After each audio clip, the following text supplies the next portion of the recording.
Okay, again welcome you again. अच्छा, अभी तक हमने पढ़ा कि प्रोबायोटिक्स है क्या, कॉग्निटिव फंक्शन क्या है, ताल्लुक क्या है, किस तरह डिस्कवर हुआ, इफेक्ट कौन से, मैकेनिज्म क्या है। अब हम देखते हैं कि इसका मुख्तलिफ एज पीपल जो है, फॉर एग्जांपल बच्चों पर इसका क्या असर है, जो फॉर एग्जांपल एडल्ट पर्सन पर what are the effects of probiotics on adult person, especially in the form of term of cognitive cognitive function के हवाले से क्या रिलेशन है, और एजड पीपल पर क्या है। सो एज मैं आप लोगों को कोई रिसर्च तो नहीं बता, लेकिन जस्ट वेरी ब्रीफली आप लोगों को बताता हूँ कि अभी तक जितना अवेलेबल डेटा है, they claim that there is no significant effects on the neuronal development of probiotics related to infants or children। जो मतलब छोटे बच्चे होते हैं, इसके पता कोई ऐसा रिलेशन डिस्कवर नहीं हुआ, specially talking about the cognitive function, not other function. Definitely other function में है बहुत ज़्यादा, लेकिन जो कॉग्निटिव फंक्शन है इसका अभी तक कोई ऐसा प्रॉपर या जो मतलब वेल नोन या अच्छा रिजल्ट अभी तक नहीं मिला है साइंटिस्ट को, रिसर्चर्स को। But if you talk about the probiotic uses for the middle age people, it's especially in their cognitive function, so इसमें ये है कि yes they got a very good results, मतलब बहुत अच्छा रिजल्ट उन लोगों को मिला है। फॉर एग्जांपल जो हेपेटिक एंसेफेलोपैथी एच है, जो कि for example mostly major middle age people में पाए जाते हैं, तो प्रोबायोटिक्स जो इन लोगों को दिया गया, so they got a very good result कि फॉर एग्जांपल मतलब इसको कम कर लेता है। सो एक तो ये कि मतलब they can decrease the complication of hepatic encephalopathy. Result also show that they can improve the immediate and delayed memory with special working memory and verbal fluency। For example अगर हम अच्छे तरीके से बोलते हैं तो definitely it's also effect by the probiotics. So ये वही है, and also help in the improvement of executive function. So these are वही इफेक्ट्स है which are already scientifically prove, यानी इसका मतलब रिजल्ट डेटा अवेलेबल है, मौजूद है कि ये मिडिल एज जो पीपल है इसमें इस तरह इफेक्ट शो कर लेता है। Then also probiotic intervention may positively affect cognitive status in adult with altered gut microbiota composition। और अगेन वही बात, अगर किसी का गट माइक्रोबायोम डिसबायोस हो गया हो, मतलब इसमें डिसबायोसिस अकर हुआ हो, इम्बेलेंस हो, तो प्रोबायोटिक इसमें बहुत अच्छा इफेक्ट शो कर लेता है।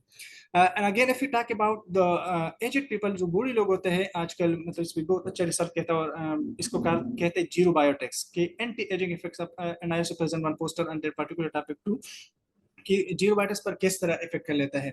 सो अगर एजेड पीपल के बारे में बात किया जाए, सो जितने भी स्टडी अवेलेबल है वो कहते हैं कि जो इंटरवेंशन है, फॉर एग्जांपल एम आई सी है, एम सी आई है, फॉर एग्जांपल अल्जाइमर डिजीज है, जो ओल्ड पीपल में ज्यादा पाए जाते हैं, इसके इसके में क्या कहलाते हैं, इसको जो कॉग्निटिव फंक्शन है इसको इम्प्रूव कर लेते हैं विद मतलब proper scientific proofs. It can also providers can help to Alzheimer disease diagnose patient, मतलब जिसमें अल्जाइमर डिजीज डायग्नोस हुआ था, एक बूढ़े पर्सन है फॉर एग्जांपल, जितने भी पार्टिसिपेंट्स स्टडी में, so they give a good result. So very simply you can say ही has probiotics of positive effect on both middle age adults and old age peoples, but they have no effects or very low effect positive effect in infants and children, especially in terms of cognitive functions।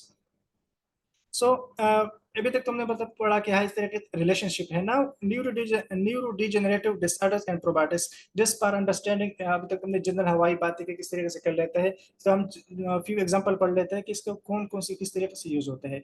So first of all the very common disease neuro degenerative disease is called Alzheimer disease, जो आप लोगों को बहुत पता होगा, बहुत common psychological disorder कहलाता है। क्योंकि तकरीबन 60 to 80% मतलब अब जो डिमेंशियस पर्सन होते हैं, डिजीज पर्सन होते हैं, इसमें पाए जाते हैं, और it is considered a seventh leading cause of death among all disease. तो आप खुद लोग इसके अंदाजा लगा सकते हैं कि मतलब जितने भी डिजीज के सेवंथ जो नंबर पे आता है, most common disease leading to death, which is called Alzheimer disease।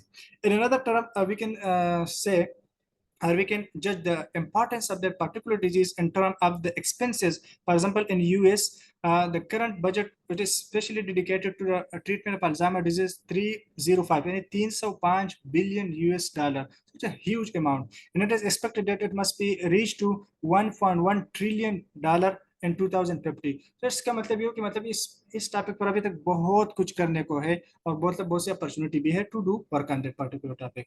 अब प्रोबायोटिक्स के साथ क्या कर लेते हैं, अच्छा, जो अल्जाइमर की जो कॉमन डिजीज आज मतलब डिजीज नहीं, सारी जो ड्रग्स अवेलेबल है to treatment of Alzheimer disease, वो है एक तो लेस्ट इफेक्टिव, मतलब ज्यादा काम नहीं करता। दूसरा ही फिर उसके प्रोग्रेशन है, इसका मतलब जो प्रीवेलेंस है ज़्यादा टाइम के साथ ज़्यादा हो जाती है, इसको कम नहीं कर लेते। एंड थर्ड इसके साथ जो कंसिक्वेंसेज है, जो मतलब इसके बैकग्राउंड ड्रॉबैक है, वो ये है कि इसकी वजह से जो गट की नॉर्मल बायोटा है, माइक्रोबायोटा, वो डिस्टर्ब हो जाता है। सो इन तीन इफेक्ट की वजह से, और भी है लेकिन मेजर इफेक्ट है कि इसमें इफेक्ट एफिकेसिस की कम है, इसके साथ मतलब प्रोग्रेशन रिड्यूस नहीं करते, एंड थर्ड इसका can cause adverse reaction on gut microbiota. So इन चीजों को देखते हुए साइंटिस्ट ने सोचा कि why not we can use a micro organism which is already present in the gut. So they use probiotics, और इसका मतलब इसका क्या है, adjoint therapy of both probiotics and prebiotics अगर हम कंबाइन के तौर पर यूज किया जाए, so definitely the drugs which are available for the treatment of Alzheimer disease can treat the Alzheimer disease, and the probiotics can restore the gut microbiota। और इसकी वजह से मतलब उन दोनों केस में विन विन सिचुएशन होगा। So they can reduce the effects or the consequences of Alzheimer disease by the use of probiotics। So एक मतलब well known already published data है, जो कि मैंने आप लोगों को बताया कि 2022 and 2021, मतलब ये बहुत recent field of research है। So this is just taken from 2023, मतलब इस ईयर का एक पेपर इससे मैंने लिया है कि प्रोबायोटिक्स का किस तरीके से जो अल्जाइमर डिजीज है या साइकोलॉजिकल सिम्टम वगैरह इसके रिलेटेड है, किस तरीके से काम कर लेता है। So it's I think it's not related to you understand किया जाए, लेकिन जस्ट फॉर योर क्यूरियोसिटी कि अगर कोई पूछे किस तरीके से कर लेते, so you have solid answer कि इस तरीके से या डिफरेंट मैकेनिज्म से कर सकते हैं, और सॉलिड ऑलरेडी पब्लिश पेपर्स है। सो इसके तो हम बता सकते हैं, yes probiotics prone positive effects for the treatment of Alzheimer disease। दिन है एपिलेप्सी एंड प्रोबायोटिक्स में, इनकी एपिलेप्सी डिजीज पर प्रोबायोटिक्स का क्या इफेक्ट होता है। So epilepsy is also consider CNS disease, मतलब सेंट्रल नर्वस सिस्टम या ब्रेन का डिजीज है, जो कि ऑलमोस्ट 70 मिलियन पीपल को वर्ल्ड वाइड है, 70 मिलियन लोगों को वर्ल्ड वाइड इसमें इफेक्टेड है। अच्छा, जो मल्टीपल एंटीवेलेप्टिक ड्रग्स मतलब जो ऑलरेडी मार्केट में अवेलेबल होते हैं, वो क्या कर लेते हैं, जो पेशेंट लेता है इसके साथ ड्रग रेजिस्टेंस एपिलेप्सी है, मतलब इस ड्रग के साथ जो एपिलेप्सी ऑलरेडी अवेलेबल होते हैं उस रेजिस्टेंस शो कर लेता है, जिसको कहते हैं ड्रग रेजिस्टेंस एपिलेप्सी या DRE। अब जाहिर बात है कि फॉर एग्जांपल एक बंदे को एपिलेप्सी है, जिसको उर्दू मिर्गी कहते हैं, अगर बंदे को मिर्गी एपिलेप्सी है, वो ड्रग लेता है, लेकिन वो time after some time this epilepsy will show resistance to the particular drug. So फिर मतलब इसका कोई इफेक्ट नहीं होगा, और जो पेशेंट है, मरीज है, उसको तो जिंदगी खत्म हो जाएंगे। देयर फॉर साइंटिस्ट थॉट्स हम किस तरीके से मतलब यूज कर सकते हैं, माइक्रोऑर्गेनिज्म को यूज कर सकते हैं। सो चूंकि ये gut microbiota brain relation is well known, पहले बता चुका हूँ कि gut brain axis well known था कि इफेक्ट कर लेता है, तो इसलिए उसने सोचा कि why not we can try the use of probiotics for epilepsy. जब उन्होंने ट्राई कर लिया इस बात पर, so they gut disperse change the level of neurotransmitter metabolites and activities in the gut which affect the glial function, neurotransmission and neuroinflammation, myelination receptor, जैसे पहले बताया। In a nutshell we can say कि जो गट की जो अगर हम dysbiosis है, इसकी जो मतलब दो बैक्टीरिया की जो नॉर्मल फ्लोरा वो है खराब हो गया था, इसको हम प्रोबायोटिक्स के थ्रू सही किया जाए, so it will directly relate to brain function by for example glial function, for example the production of neurotransmitter, for example can blood brain be जो है ट्रिपल बी जो कहलाता है, इसके ऊपर मिलेट को इंक्रीज कर लेता है, और इसके थ्रू ये जाकर एपिलेप्सी के डिजीज को कम कर लेते हैं या इसकी प्रोग्रेशन को रोक लेते हैं। Another example is called dementia. Dementia, it is called acquired, gradual, and progressively disorder which involve a neurodegenerative disease और इफेक्ट होता है, और जिसमें क्या learning process, memory, executive function, language, complex attention, mood, perception, motor function and social cognition वगैरह, मतलब हर किस्म की चीज को इसको बोलने की बीमारी कहते हैं, मतलब हर चीज को कर लेते हैं। कभी कभी हम किस चीज भूल जाते हैं, कभी कभी मतलब एक चीज रख लेते हैं, 5 मिनट बाद हमें पता नहीं होता कि हम क्या कर रहे थे, किस लिए आए थे। तो इस डिमेंशिया की मुख्तलिफ टाइप्स और कैटेगरी आ जाते हैं फिर। तो इसको इस पर भी चूंकि ये अल्जाइमर डिजीज के साथ और पार्किंसन डिजीज के साथ या सेरेब्रोवास्कुलर डिजीज जितनी भी है इसके साथ बहुत ज्यादा रिलेटेड है, तो इस पर भी प्रोबायोटिक्स को क्या क्या मतलब टेस्ट किया गया। अच्छा, जितने भी अवेलेबल ड्रग्स वगैरह है प्रोबायोटिक इसके डिमेंशिया के ट्रीटमेंट के लिए, so no treatment stop the disease progression. It's mean कि थोड़ा सा टाइम के लिए मतलब या तो क्योर कर सकता है, थोड़ा सा कम कर सकता है, लेकिन इसको स्टॉप नहीं किया जा सकता, मतलब इसको और टाइम के साथ ही इंक्रीज होता जाता है। So definitely it will the great loss for the available drugs. So scientist ने क्या किया, उसने micro organism which is already present in the gut, इसको ट्राई कर लिया प्रोबायोटिक्स को। जब इसने ट्राई कर लिया, so they got very good result, और मतलब ये प्रपोज कर लिया, स्टेट कर लिया कि yes we can use probiotics for the treatment of dementia also. Now ये तो मतलब मैंने पढ़ा कि probiotics have effect on this particular disease, for example almost other diseases भी है, लेकिन मैं सिंपल ये तीन जो कॉमन डिजीज होते हैं, बहुत नॉर्मल कॉमन है और आप लोगों को फेमिलियर है आप लोगों के लिए, तो इसलिए मैंने स्ट्रेटजी बता दिया। अब जो रीसेंट कंसेप्ट है the probiotics effect on cognitive function, वो क्या है? The buffering effect of probiotics. इसका मतलब जैसे हम लोग केमिस्ट्री में पढ़ लेते हैं कि व्हाट इज बफर, मतलब हनी सब्सटेंस है वो सोल्यूशन जो कि हमारे क्या कर लेते हैं, पीएच को नॉर्मल रख देते हैं, उसमें रेजिस्टेंस के चेंज के लिए रेजिस्टेंस शो कर लेता है, मतलब इसको आगे कम ज्यादा नहीं करते, लेकिन इसी स्टेट पर रख देते हैं। अब जो कंसेप्ट है अबाउट प्रोबायोटिक्स, वो भी ये कहता है कि प्रोबायोटिक्स कॉग्निटिव फंक्शन को, यानी कॉग्निटिव डिजीज को कम ज्यादा मतलब वो ट्रीट नहीं करती, यानी इसकी जैसे बार बार हम दवाई लेते हैं, मेडिसिन लेते हैं तो बीमारी खत्म हो जाती है, खत्म नहीं करती, लेकिन इसकी प्रोग्रेशन जो है, इसकी आगे जो प्रिवेलेंस है, इसको रोक देते हैं। This is called probiotics buffering effect, और ये बहुत ज्यादा मतलब इस पर काम आजकल चल रहा है। नटशेल अगर हम बात करें तो प्रोबायोटिक्स जो इफेक्ट कर लेता है कॉग्निटिव फंक्शन पर, या तो प्रोटेक्टिव के तौर पर काम करेगा, for example young and middle age person पर जो कर लेता है, या इट में enhance person cognitive function, memory, special memory, short term memory etcetera, इसको इंक्रीज किया जाता है। लेकिन जो मोस्ट इंपॉर्टेंट है प्रोबायोटिक्स के साथ, वो ये है ये जितने भी अवेलेबल ड्रग्स है for the treatment of psychiatric disorder और न्यूरोडिजेनरेटिव डिजीज है, फॉर एग्जांपल अल्जाइमर, एपिलेप्सी वगैरह जितने हमने बताए, इसके लिए जो अवेलेबल ड्रग्स है वो क्या है? वो इसका एडवर्स रिएक्शन मौजूद है। लेकिन जो प्रोबायोटिक्स है, इसका अभी तक कोई जो स्टडी हुई है, अभी तक कोई एडवर्स रिएक्शन डिस्कवर नहीं हो, सो एक ग्रेट सक्सेस है कि हम प्रोबायोटिक्स पर ज्यादा और काम करें, ज्यादा तरीके से इसको एलाबोरेट करें, ज्यादा तरीके से इसको एक्सप्लेन किया जाए। सो डेफिनेटली क्योंकि इसका कोई अभी तक नॉन कोई डिस्कवर्ड साइड इफेक्ट नहीं है, सो मतलब इट्स मीन कि अगर काम न भी कर ले, फॉर एग्जांपल ट्रीटमेंट भी न करे, तो कोई नुकसान भी होस्ट को नहीं होगा। So great success in probiotic science for cognitive functions. Now, as I already told कि बहुत लिमिटेड वेरी रिसेंट और यंग पीरियड ऑफ रिसर्च है, इस पीरियड बहुत ज्यादा यंगर है एज कम्पेयर टू अदर। सो इस पर मतलब लिमिटेशन भी है। For example multi strain probiotics आया, हम एक स्ट्रेन को जो जैसे आप लोगों को जो those are related to probiotics well known that probiotics is a very strain dependent phenomena. इसका मतलब ये हम किसी स्पीशीज के बारे में नहीं कह सकते कि हाँ फॉर एग्जांपल ये बायोफिलिक बैक्टीरिया की जो ये स्पीशीज है, इसको हम प्रोबायोटिक्स के तौर पर यूज किया जा सकता है, तो दूसरे को भी यूज कर ले, नहीं, बल्कि हम इसको स्ट्रेन लेवल तक आइडेंटिफाई करेंगे, फिर हम बताएंगे फिर हम बताएंगे क्या आया ये मैक्स स्ट्रेन ज्यादा फायदा दे, फॉर एग्जांपल हम 2 या 3 स्ट्रेन अप्लाई करिए, हम सिंगल स्ट्रेन को यूज किया जाए, इसका भी इफेक्ट अभी तक मतलब डिस्कवर नहीं हुआ, काम जारी है, साइंटिस्ट कर रहे हैं, लेकिन मतलब इफेक्ट अभी तक प्रॉपरली तरीके से वैलिडेट नहीं हुआ। And another limitation is that individual mechanism, यानी फॉर एग्जांपल जैसे पहले मैंने बता दिया कि 2/3 of the gut microbiota or human microbiome especially are different from each other। तो अगर प्रोबायोटिक्स मैं खा लो, मुझे क्या इफेक्ट होगा? आप ऐसे कोई बंदा खा ले, मेल खा ले, फीमेल खा ले, फॉर एग्जांपल ओल्डर पर्सन खा ले, यंगर बंदा खा ले, तो क्या इफेक्ट होगा? So it must be evaluated, इसका भी मतलब काम बाकी है। सो रिकमेंडेशन क्या होगा? Those are interested in research, for example सबसे पहले क्या करें? प्रॉपर डोजेज मालूम करेगी, कितना अमाउंट में देना चाहिए, फॉर एग्जांपल मैक्स कम देना चाहिए, ज्यादा देना चाहिए, किस डिजीज के लिए कितना देना चाहिए। देन सिंपल सिंगल और मल्टीपल, जैसे आई ऑलरेडी डिस्क्राइब कि for example single strain use किया जाए या मल्टीपल स्ट्रेन यूज किया जाए।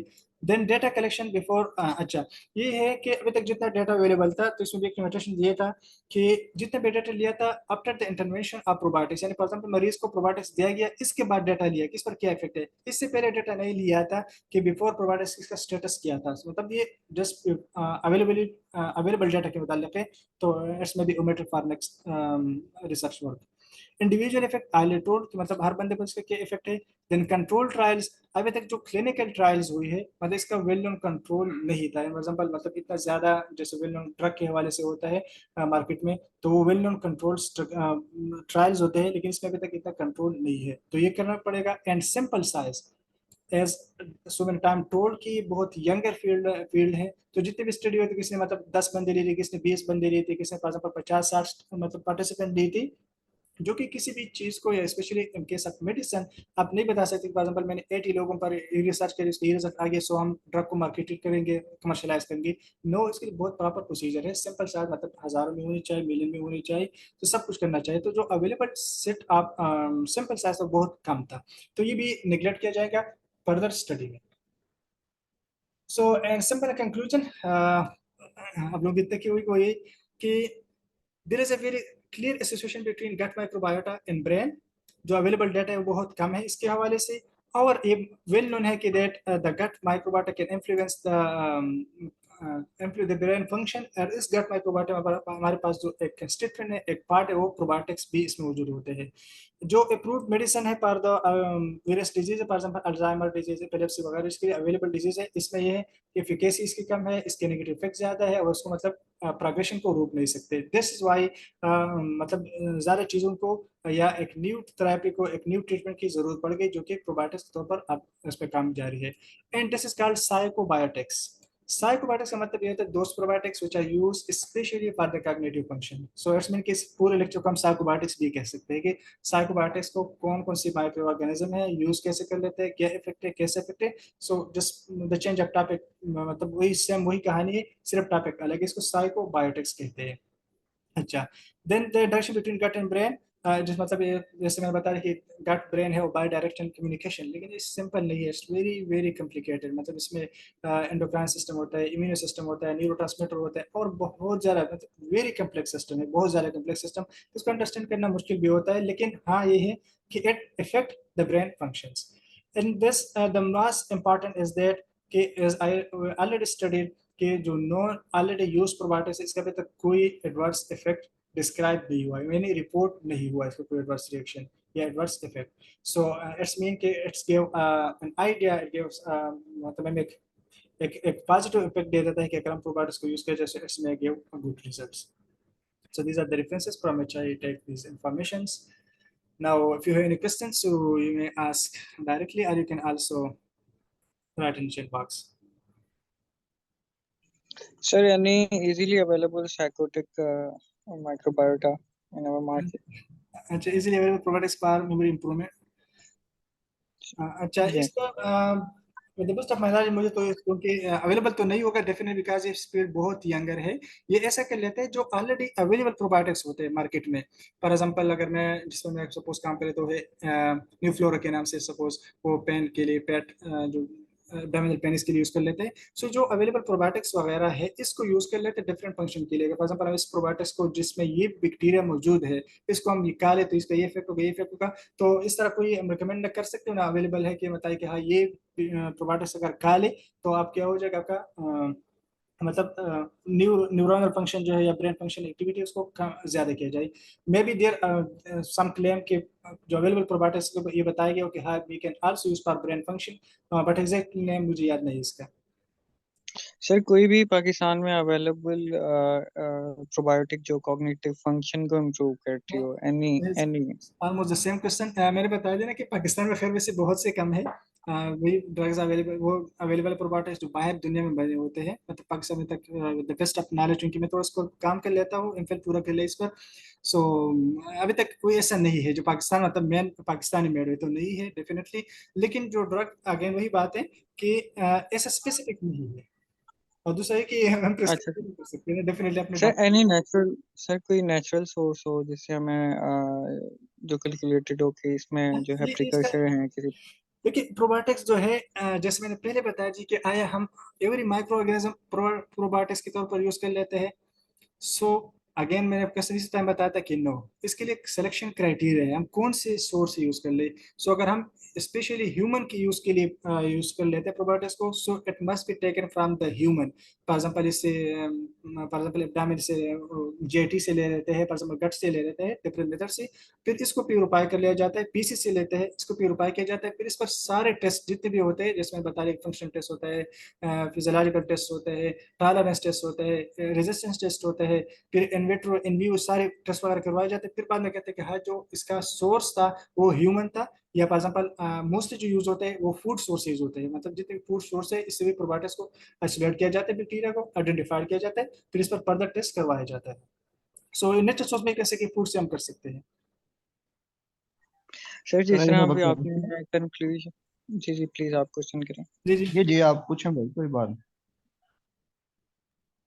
सर, साइकोबायोटिक्स जो आपने कंक्लूजन में बोला, जी। इसके इस पे आपने कोई रिसर्च पेपर सर्च किया हो, या आपको पता हो कि अवेलेबल हो इन ड्रग फॉर्म या किसी प्रिपरेशन फॉर्म में? आप पेपर के लिटरेचर की बात कर रहे हो? जी हाँ, मैं लिटरेचर लिटरेचर की तो है, बात कर रहा हूँ। बिल्कुल लिटरेचर तो है। मे भी मैंने बता देना कि इसको साइकोबायोटिक्स भी कहते हैं, ऑलमोस्ट टर्म वही होगा। अगर आपने फॉर एग्जाम्पल सर्च करना है, सो आई होप आप लोगों को पता होगा रिसर्चर को कि हाउ टू सर्च, ये एक आर्ट कहलाता है कि अपने टर्म को, वर्ड्स को चेंज करना। अगर आप साइकोबायोटिक्स लिखे तो मे भी अगर इस टर्म को किस लिए यूज किया है तो वही पेपर आएगी, लेकिन अगर आप लिखेंगे probiotics brain function, probiotics for cognitive function, probiotics cognition, for example different terminology आप लिखेंगे, so you will get a lot of papers. और ये जो सर जितने मतलब भी आप कह रहे हैं कीवर्ड जो है हम कीवर्ड सर्च चेंज करें। करना, बिल्कुल आपको मिल जाएगी। अगर आपके पास फिर भी अगर आपको चाहे सो you can email me, I will send, मेरे पास इसकी बहुत से। सर आप मुझे प्लीज अपनी ईमेल सेंड कर दीजिएगा चैट ओके, बॉक्स में। मैं कोई ईमेल शेयर कर लेता, आप लोग इसको कर लेंगे। ठीक है sir, thank you. Sir kindly अस्सलाम चैट वालेकुम सर। बॉक्स में। जी अगर टाइम है तो मैं क्वेश्चन कर रहा हूँ। जी जी कर लो। अच्छा सर, ये जब हम प्रोबायोटिक्स जो है यूज़ करते हैं जी तो हमें एक्चुअल कोई कंसंट्रेशन का तो इल्म नहीं होता, या उनकी मतलब नंबर्स का, जी जी माइक्रोबायोम का, जी गट जी की, तो हम ये जीआईटी इश्यूज में नॉर्मली उनको यूज़ करवाते हैं। जी ठीक है। तो क्या ऐसा भी हो सकता है जब हम फॉर एग्जांपल कह देते हैं जी आप ये महीना डेढ़ दो माह जो है ना इंटेरोजर्मिना यूज कर लें या कोई और यूज कर लें, ठीक है, जी जी तो इससे सुपर इन्फेक्शन के भी चांसेस होते हैं, लाइक जी माइक्रोबायोम जो है वो बढ़ गए हैं जी इसी बिल्कुल। की वजह से, ये तो देखिए, अगेन जो है रीबाउंड इफेक्ट आ जाता है और फिर से जो है डायरिया हो जाता है बंदे को बिल्कुल बिल्कुल। ये इन्फेक्शन हो है इसके जाती है। साथ, इसके जो साइड इफेक्ट अगर बात की जाए ना, तो इसके साइड इफेक्ट्स में यही आता है कि फॉर एग्जांपल बाज लोग को एलर्जी होती है, वो माइक्रो ऑर्गेनिज्म खा नहीं सकते, मतलब ऐसे डिजीज ड्रग्स होते हैं जिससे एलर्जी होते हैं। तो इस एलर्जी ओवर डोजेज, बाज लोगों को इसकी मतलब हेडेक हो जाता है, बाज लोग को वोमिटिंग हो जाते हैं, बाज लोग को डायरिया हो जाती है। पांच चीज जो है ये well known side effects of probiotics है, किसी भी प्रोबायोटिक्स की, तो ये हो जाते हैं बिल्कुल। सिंपल सेकंड आंसर जो आपने बता रहे कि डोजेज, जो इसमें रिकमेंडेशन भी बताया था ना, कि स्पेशली अगर if you talk about that particular cognition, तो अभी तक कोई स्पेसिफिक वैल्यू नहीं है कि मतलब फॉर एग्जांपल हम इतना वैल्यू के साथ खा लिया, इतना अमाउंट में हम खा ले तो ये मतलब इलेक्ट कर लेगा हमारे कॉग्निटिव फंक्शन को, मतलब इसे इफेक्ट कर लेगा। तो ये भी मस्ट बी डिटरमाइंड, लेकिन ये भी अंडर रिसर्च है अभी तक। The best of my knowledge मुझे तो नहीं मिला कि मतलब कितनी चाहिए। ऑलमोस्ट सम पेपर में मेंशन है कि फॉर एग्जांपल हम 10 की पावर 8 CFU पर ml for example calories for example normal range use कर लिया जाता है। सो ये अगर आप लोग प्रोबायोटिक्स आप लोगों ने देखा होगा तो इस पर ऑलरेडी लिखा होता है फॉर एग्जांपल इसमें इतनी मिलियन माइक्रो ऑर्गेनिज्म है। So how they count, so definitely ये कैलकुलेशन है कि जो फॉर एग्जाम्पल नॉर्मल अगर 1 ml हम कल्चर ग्रो कर दे, इसमें ऑलमोस्ट 10 की पावर 8, 10 की पावर 7 से लेकर 10 की पावर 9 CFU पर ml होते हैं, कॉलोनी फार्मिंग यूनिट पर ml होते हैं, तो इसके थ्रू फिर कैलकुलेट कर लेते हैं।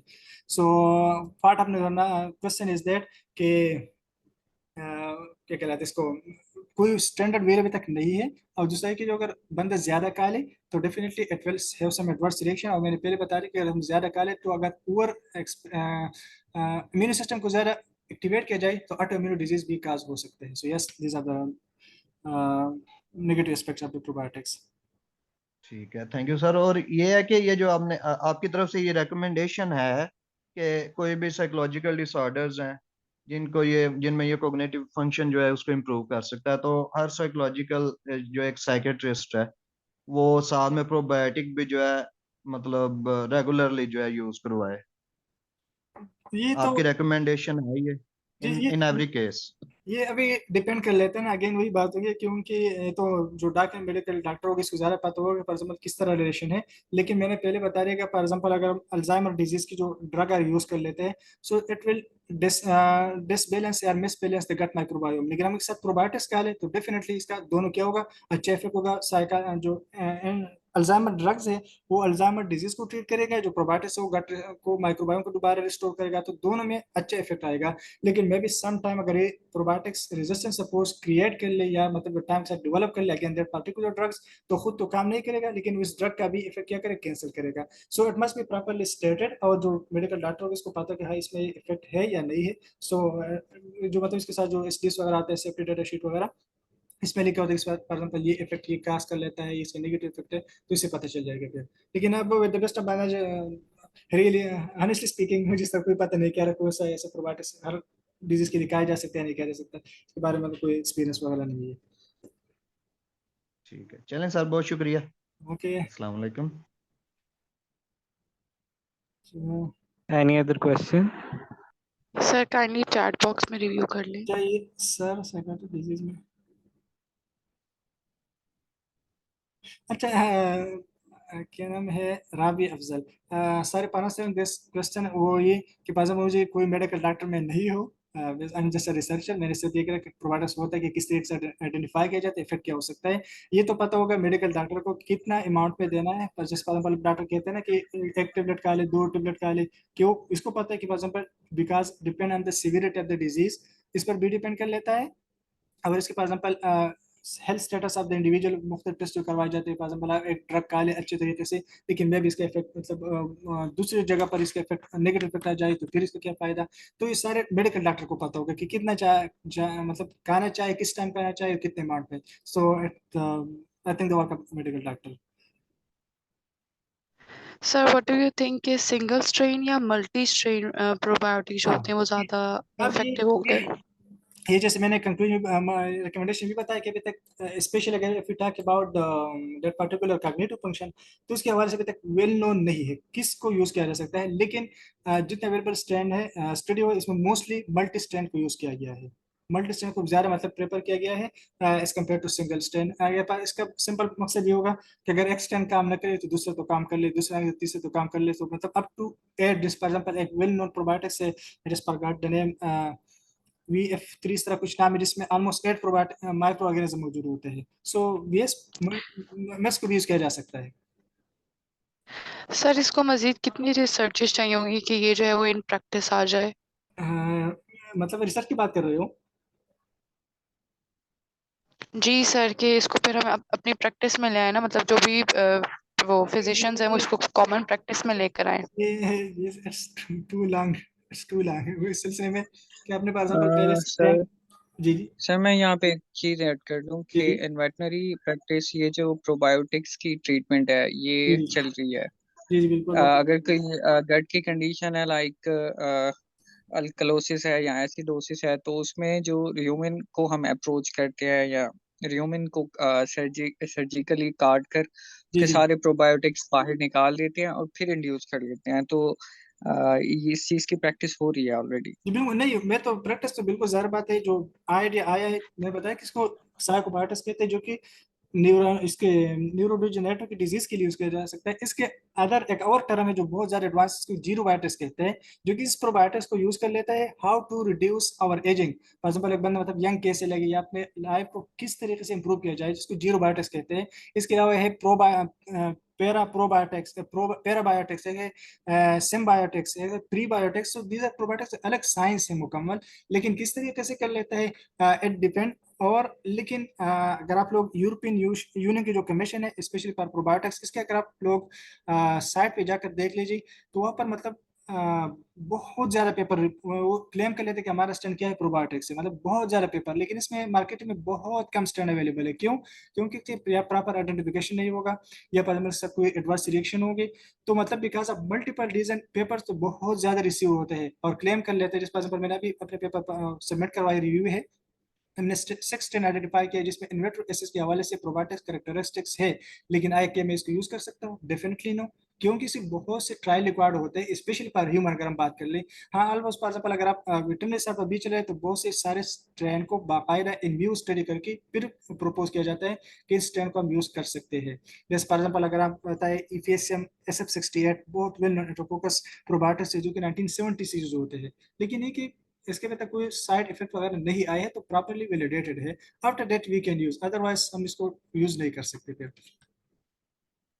सर अच्छा मेरा प्रैक्टिस क्वेश्चन जो वगैरह था वो साइकेट्रिक्स के लिए था कि वो उन ये जो साइकेट्रिक डिजीजेस है उनके लिए प्रोबायोटिक्स जो है ना वो प्रैक्टिस में यूज करना शुरू करते हैं।